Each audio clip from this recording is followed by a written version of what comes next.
Universal Media Sports and Entertainment.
Universal Media Sports and Entertainment.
Good afternoon, ladies and gentlemen, and welcome to Truro Raceway. The temperature in Truro this afternoon is 8 degrees Celsius.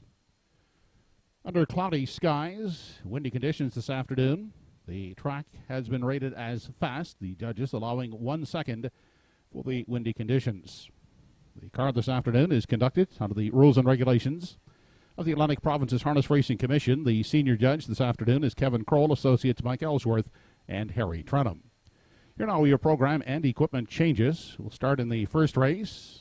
A couple of bridle changes in race one. Number 1, Jack flashes a gas. The change is closed to open. And also in the first race, 5, Brookdale Maggie, going from can't see back to open.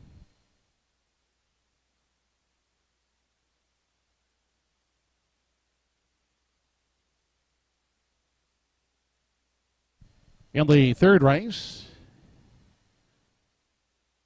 bridle change, 6, What Can You Say? Make it closed to open. And just a reminder, the third race is the first leg of today's Pick 5. And there is a carryover this afternoon of $807 in the Pick 5. In the fourth race, number 1, Prince Adam. Bridle change, closed to can't see back.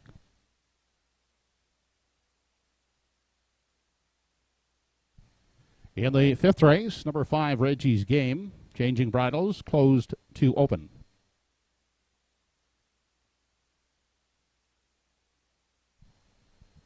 Also in race 6, number 6, I'm a Looker 2. With a bridle change from closed to open, hood with cups.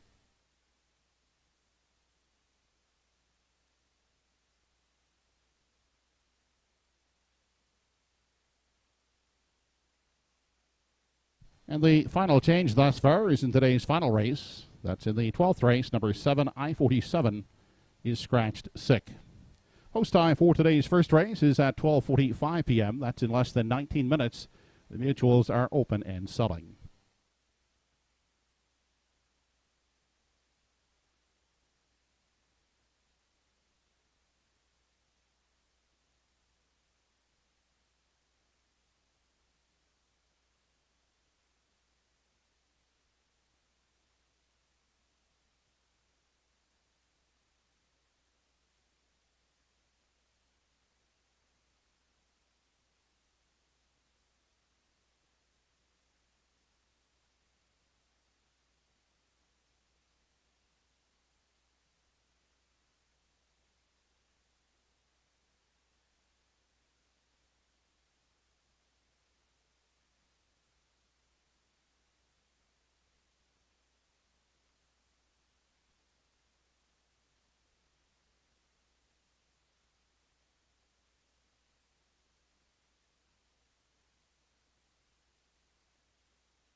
Hey, good afternoon, everyone, and welcome back to another Sunday afternoon at the Truro Raceway. It's Sugar Doyle on hand from London for Universal Media Studios based out of Charlottetown, and we'll provide the commentary this afternoon. Joe Kelly with the race calls, of course. Another great day of stakes action at the Truro Raceway today. The Carl and Marg McKenzie Memorial Stakes for the 3-year-old pacing Colts and Fillies. Two divisions for the Fillies, races 2 and 9, and then you got a $15,000 plus stake for the Colts in race number 7. Rotten Ronnie at a post 2, squaring off against the Woodmere Steel Deal. Woodmere Steel Deal, though, tough post, right? With Rotten Ronnie, his nose is on gate post 2, and then Woodmere Steel Deal. Maybe he follows him out. So the advantage goes to Rotten Ronnie in that Carl and Marg McKenzie Memorial up into race 7 as they go for $15,000 plus in purse money. Another decent top class as well. You've got track record holder Time to Dance returning, leaving from post 3 for Mark Campbell. Batter Up Hanover with that rail advantage should make things interesting. And American Risk has just been doing really, really good things there in Truro. 53-4 win in his latest, though he will be facing a bit tougher in Time to Dance today. Red Dusek gets the call for American Risk in race number 11. Up this way in Ontario, well, we saw Mapo's Lion taste his first defeat. Raced him from off the pace, just couldn't make it up in the late going there still. A great showing, though. I believe he finished third. And then Beach Class, his Breeders' Crown elimination down at the Meadowlands yesterday, or it was a Friday night. And he raced great. He just got beat late in the mile. We'll look forward to seeing him trying to bounce back in the Breeders' Crown final. Talking about Beach Class for trainer Brent McGrath and the Schooner Group. And Paul McDonnell, a fabulous job with him and Mapo's Lion. So we'll look forward to them both trying to bounce back in the week ahead here. Alrighty, so we've got about 12 minutes to post time. Race number 1 of 12. It's another big Sunday afternoon matinee at Truro. Again, lots of stakes action. Races 2, 7, and 9 for the Carl and Marg McKenzie Memorial Stakes. You got the Johnny Conroy Memorial up in race number 11. Time to Dance, squaring off against Batter Up Hanover, American Risk, Moonrider, and Raise You 20. Sit in and buckle up for a great day of action here. Again, we're about 12 minutes away from race number 1. Good luck to all racing and playing today. Again, I'm Sugar Doyle for Universal Media Studios out of Charlottetown. I'm in London. We're going full on into a race meet here in London. It's been busy, but we're going to keep on going here. Again, good luck all.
So about 8 minutes wagering time on the opener at Truro. You can watch and wager on track. You can also watch and wager from home. HBIBet.com. Play along with selections provided by Insider Insights. The program selections would be the morning line and myself there. I've done my best to map out this afternoon's program. Hey, a shout out to Katie Miller, Nova Scotia's own Katie Miller, picked up her first Ontario victory here in London on Friday night. The raceway at Western Fair, she was in an all-female driver race, part of Harness the Hope night here on Friday. She guided Cranky's Boy all the way to a 25-1 upset victory. So again, Nova Scotia's own Katie Miller, her first Ontario win, a driving victory aboard Cranky's Boy here on Harness the Hope night in our all-female drivers challenge. That happened in race 1. 7 minutes to go on race 1. The post parade is next at Truro.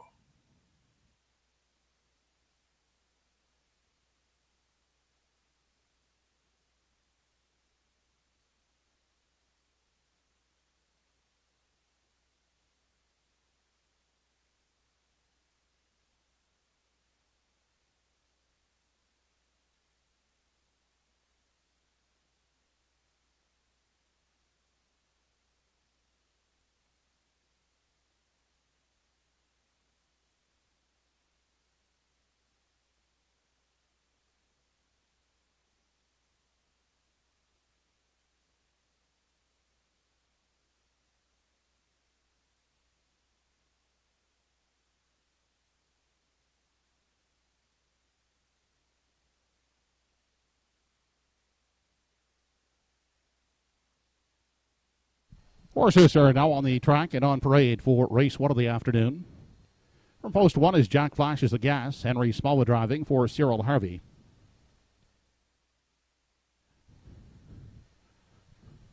Ralph Harvey owns number 2 First Try with Greg Monroe at the lines.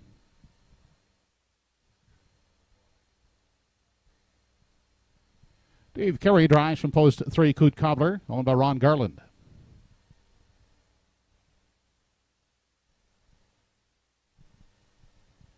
Fred and Lois Saunders are the owners. Evan Wilson will drive this afternoon. Number 4, It Ain't Me Babe.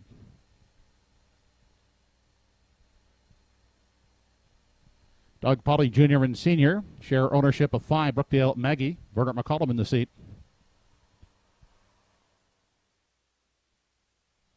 Jeff Lilly, Shirlene O'Brien, and Blair McLaughlin, the owners of 6 Brookdale Joey. Mark Campbell drives. From post 7 is Fifth Estate with Ernie laughing at the controls for Michelle Patrickin. Rounding out the field from post 8, Hand Over the Roses, Clarissa Mahar and Andrea Renison are the owners. Robert Laughlin will do the driving. Post time for the first in 5 minutes.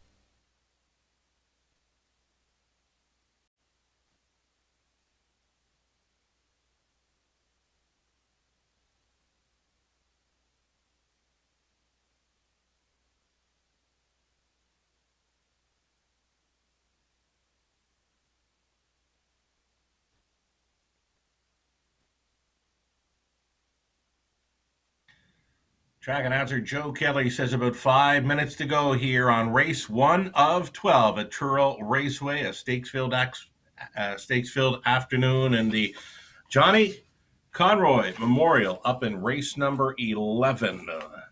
Getting a look right now at Mark Campbell sitting aboard Brookdale Joey, a 3-year-old son of sports writer. It's going to be the 3rd time for trainer George Renison, the 2nd time for Mark Campbell in the sulky. A rock-solid 3rd last time out, and Mark may have learned a thing or two about Brookdale Joey in that outing as he sat aboard. Just one of a few winners in here. He does have a victory in 2021. So too does the 7, the 5. But Brookdale Joey, I'm expecting more. I'm loving him to start things up today. I think he can put him on top. The betting public is chasing after him as well right now at 2-5, and he looks fantastic. If looks can win a race, this is your winner right here. Number 6, Brookdale Joey.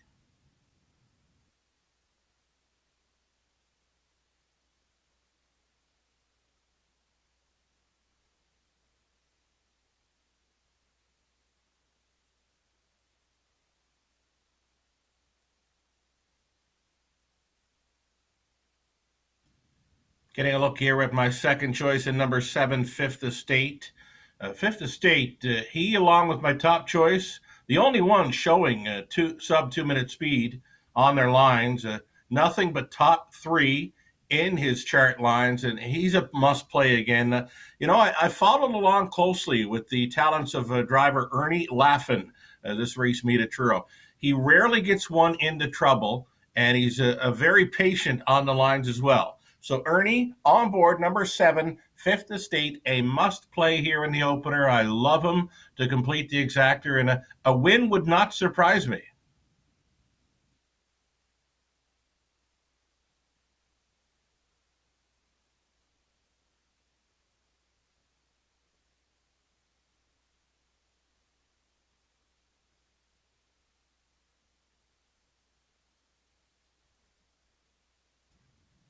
Two-minute warning now, 2 minutes to go as we get a look at a long shot player in number 2, first try, out for his fourth try today, yet to hit the board. But I'm liking him for best of the rest. He raced well last time. A nice brush up the backside towards 3/4. He finished up, it says, with broken equipment. So for me, a top 3 possibility here at 15-1. Number 2, first try. We're going to give him a try for the show dough.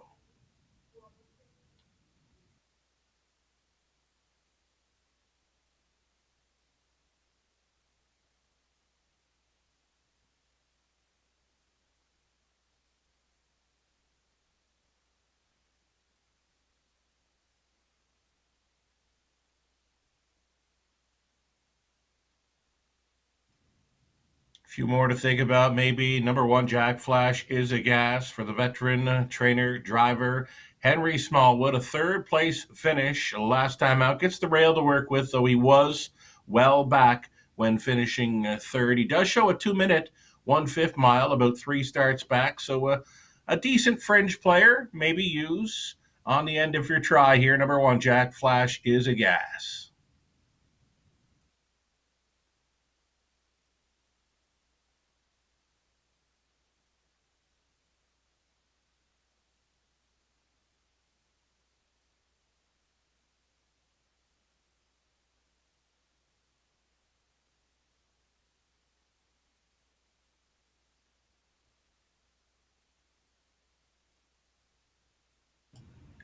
Still time here in the opener. Getting a look at number 8, Hand Over the Roses. A great looking 3-year-old, a great colt son of Steelhead Hanover. Did have a victory over Truro last season as a 2-year-old. He got there in 159 and 2. A tough post to overcome today. Robert Laffin aboard, Hand Over the Roses. If he was drawing towards the center of the gate or even towards the inside, I'd be loving him for a top 3 finish. But the outside post, that's tough to overcome for number 8, Hand Over the Roses.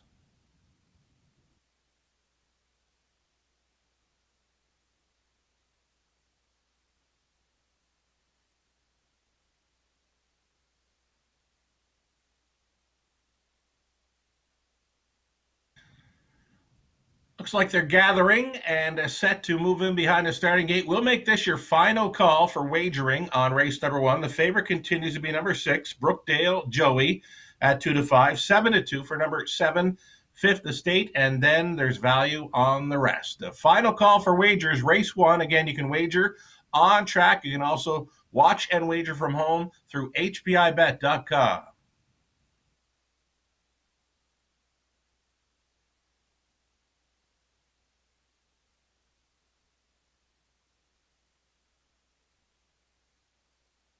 It's first race post time. Home Hardware Building Center starting gate moving up into position.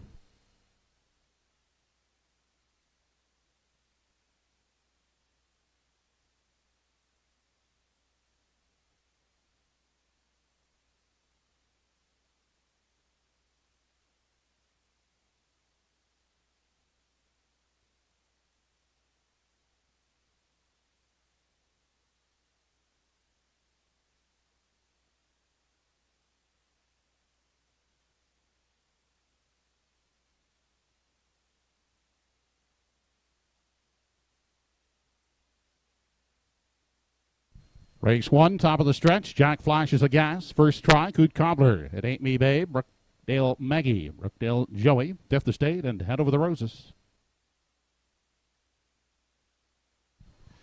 They're off and pacing away quickly. Jack flashes a gas at the rail, away to grab the early lead. Up the outside, leaving it early. That's Brookdale Joey.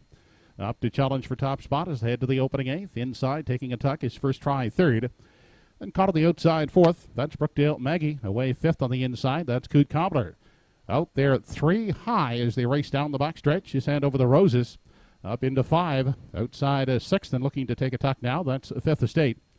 Back there in 7 is first try now and the early trailer, It Ain't Me Babe. They continue on to the 3/8 and out front. It is Brookdale Joey out there on a 4-length lead over Jack Flashes a Gas. As they continue off the top turn, inquiry sign has been posted. Quarter was reached in 29 seconds flat. They continue off the top turn, and it's Brookdale Joey showing the way. Now just by 3, a little closer second is Jack Flashes a Gas. Then gapped out, pacing along the rail in 3. That is Brookdale Maggie, followed by Coot Cobbler in 4. Fifth inside, that's Fifth Estate. Outside, Hand Over the Roses. Pacing along in 6. Inside, first try, 7 and trailing is Ain't Me Babe as they race into the lower turn. 59 and a fifth was the half. On past the 5/8 they head. And Brookdale Joey, the uncontested leader, as they race out of the 3/4 mile mark, still out there by 3 open lengths. On the inside, Jack flashes a gas in pursuit second. Here comes Coot Cobbler, uncovered outside third. Inside, Brookdale Maggie is fourth. Now circling up 3 high from 5. That is Fifth Estate as they arrive at 3/4. Brookdale Joey by 5 now as they race out of the 7/8. Jack flashes a gas is still there second, out 3 high. That is Fifth Estate now taking over third. Inside, Brookdale Maggie is pacing along in 4 as they continue past the 7/8 and off the top turn. 1:29 and 4/5 was the 3/4. It's all Brookdale Joey here in the opener as they turn down the lane. The race here is strictly for the place spot as they drive on through the lane. Brookdale Joey, an easy winner here in the first. Jack flashes a gas, gamely holding on to second, up the passing lane for third. That is Brookdale Maggie. Lot in 1:59 and 4/5.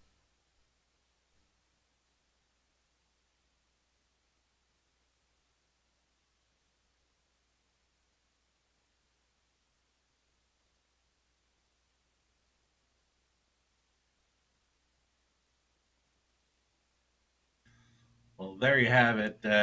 We said if looks could win a race, he was your winner, and he looked great throughout. Number 6, Brookdale Joey.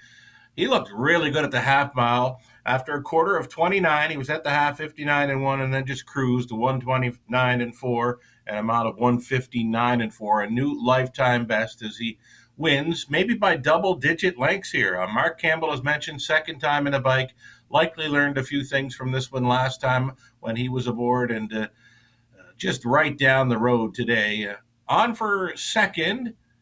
Well, staying on for second, it looked like the one. Jack flashes a gas. Number 5, Brookdale Maggie saved all the ground. She was third and caught up in traffic for a bit of the ways there with a 7, the Fifth Estate. 6, 1, 5, and 7. That's your top 4 unofficial. It's a new lifetime best for Brookdale Joey, who's on his way back to the winner's circle here. Mark Campbell on board for trainer George Renison.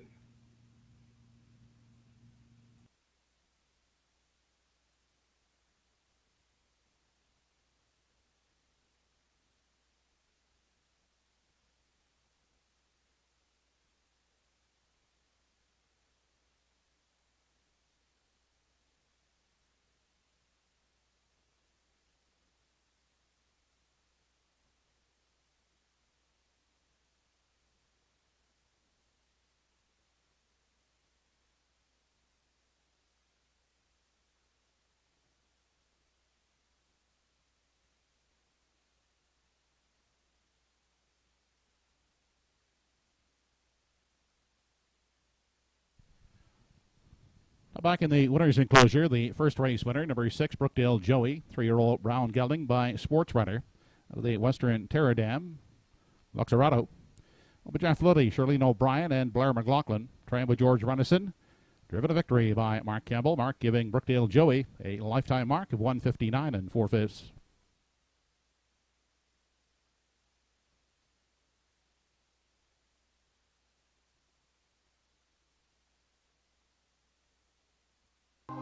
This race replay brought to you by Pi Chevrolet.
As a result of the inquiry in the first race, judges have placed number 2 first try for interference on entries 3 and 4 while on a break in the first turn. It's 2 first try, finished 6th, and will be placed 8th for causing interference on a break to 3 Cook Coupler and 4 It Ain't Me Babe.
Race 1 is now official. 1 Jack Flashes a Gas was second at 2 first try, finished 6th, placed 8th for causing interference while on a break. 3 Cook Cobbler 5th. 4 It Ain't Me Babe 8 placed 7th. 5 Brookdale Maggie 3rd. 6 Brookdale Joey the winner.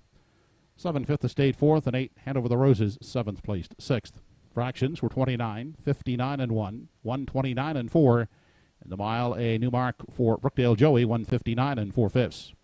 In a review from the top after the placings, your program should read 285-731-46.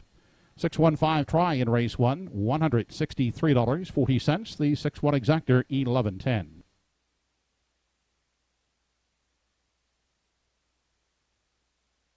Up next, races 2 and 3, the early daily double in the second race. The first of 2 filly divisions of the Carl and Marg McKenzie Memorial Stake. There's 5 entries with no program changes. Third race, second half of the early double. There is a bridle change for number 6, What Can You Say? It's closed to open. Post time for the second in less than 9 minutes.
Fillies are now on the track and on parade for race number 2 of the afternoon. It's the first of 2 filly divisions of the Carl and Marg Mackenzie Memorial Stake.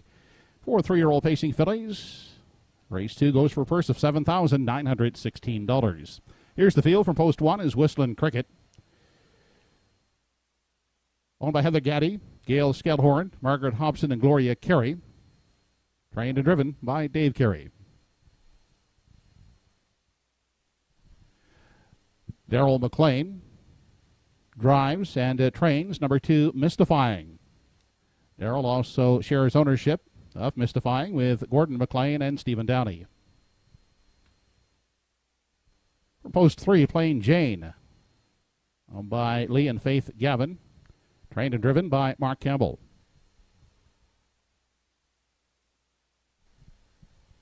Debbie Francis and Wayne McCrae are the owners of number 4, Woodmere Vanish. Trainer-driver is Paul Angel.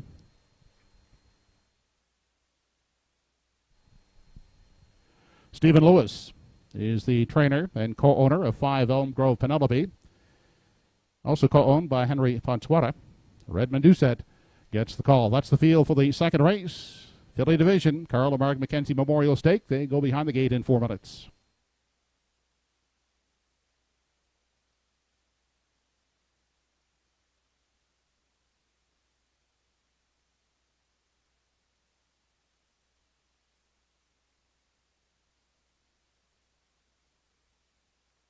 All right, the first of 3 Carl and Marg Mackenzie Memorial Stakes here in race number 2. We've got 2 divisions for the fillies going for almost $8,000 in purse money. We've got the Colts, a field of 9 that will square off in race 7 for a purse of over $15,000. So let's take a look at the fillies, a compact field of 5 for race 2.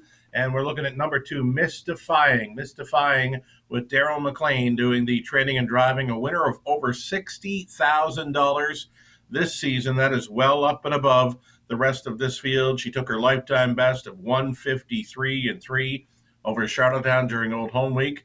Mystifying with an inside post, maybe thinking downtown in Truro today. She's at 3-5. Currently a second choice is number 3, Plain Jane at 1-2 is taking the favorite action. Those are the 2 that certainly jump off the page here in race number 2. Number 2, Mystifying with Daryl McLean.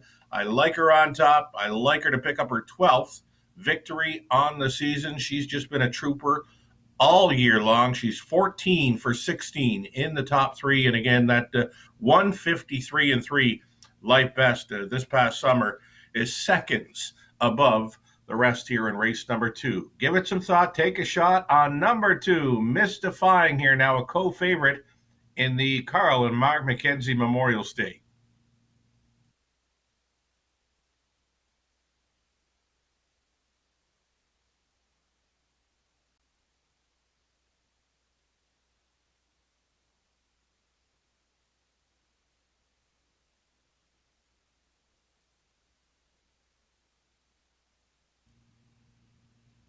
Two minutes to go on race number 2. Just a heads up, players. There's a large carryover for Truro in race number 3 on the pick 5. $807 in carryover money to chase after on this afternoon's pick 5 play. It begins in race number 3, and I don't think you got to spend a whole lot to chase after it. Again, a pick 5 play with a $807 carryover. It's well worth chasing after. That begins in race number 3. Before we get to it, though, it's the fillies in stakes action. We're looking at number 3, Plain Jane, a 3-5 co-favorite right now with Mystifying. Now, she's faced Mystifying on many occasions this season. She's 13 for 19 in the top 3. She's the second highest earner in this field. She does have gate speed to work with.